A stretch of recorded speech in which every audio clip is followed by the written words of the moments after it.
everybody, thank you for joining me here at Shanna's Sweets. I want to bring to you a video that I really enjoyed making, this card from Enjoy the Moment.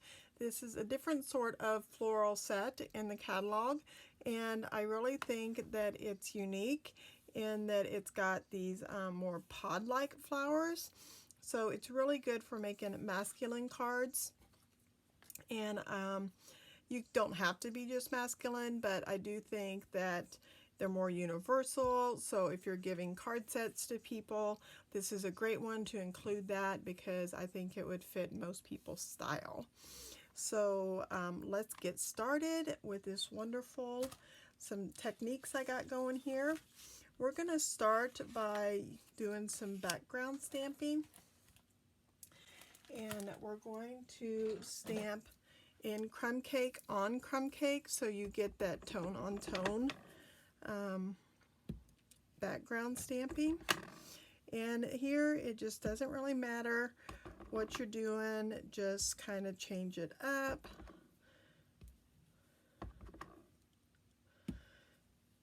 And put these pods off the paper, so then you get more of a like designer paper sort of thing. But if they touch each other, that's okay, unless you just don't like that. But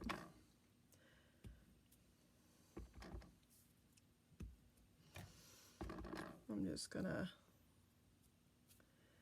kind of go a couple spots here that I want to make sure that I've gone there. All right, so that's our background paper. Then I have a stitched square, and I'm going to stamp the long pod, and I'm going to start by stamping that in Early Expresso so that I get a darker tone.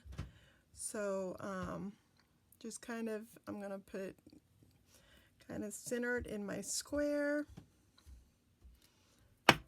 and that's going to give me a darker tone on my paper. Then the little beans or seeds, whatever you want to call them, those I'm going to do just a couple, and they'll be in the crumb cake. All right, then I have a long piece here of Early Expresso that is 5/8, and I'm going to cut it, so it doesn't really matter. And then the crumb cake here is 1/2 inch. So you can cut these and make a banner with the scissors, or you can use our dual banner punch here. And then I just used, I just fit it in this way, and well, actually this one here, sorry, trim it. All right. And then I'm going to go ahead and stamp on the crumb cake. Just a little note, I'm going to use the Early Expresso, just like that. And I'm going to go ahead and put a little bit of glue on this and attach it to my Early Expresso, so that way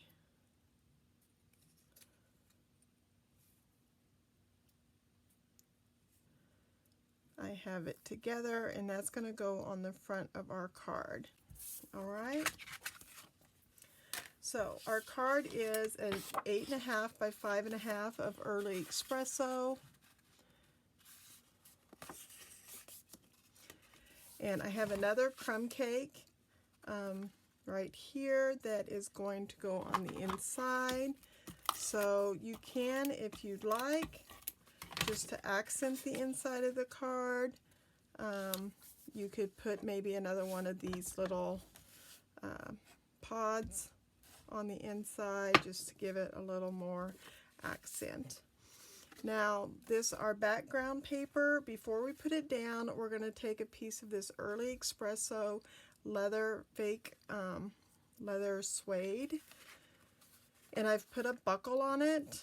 So I'm going to take a couple pieces of tape, and just kind of put it in the middle of my piece and across the back, and tape it down. And then this one can go down on our front.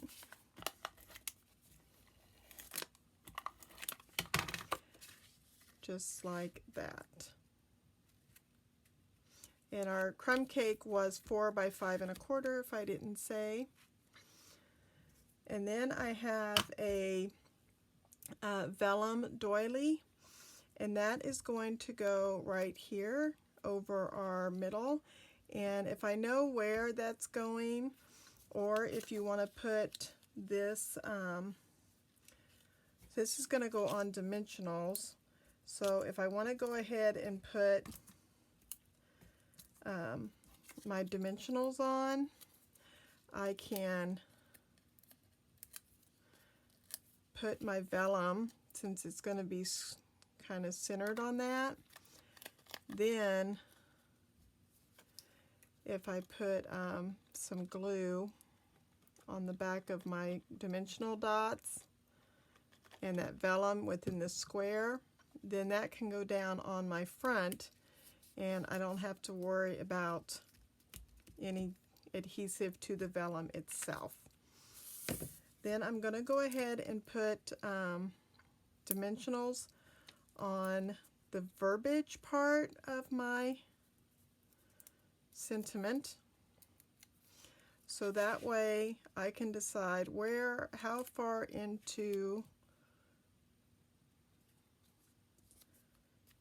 and then I'm going to just trim it, and I'm going to trim it with the crumb cake, I believe. So I'm just going to go along the line of the crumb cake and trim that down. And that is our card for today. I hope you enjoyed this little tutorial, and if you would like to follow me on my newsletter and find out what's going on with me in Stampin' Up, I'd appreciate it. Click the link below. Bye. Have a great day.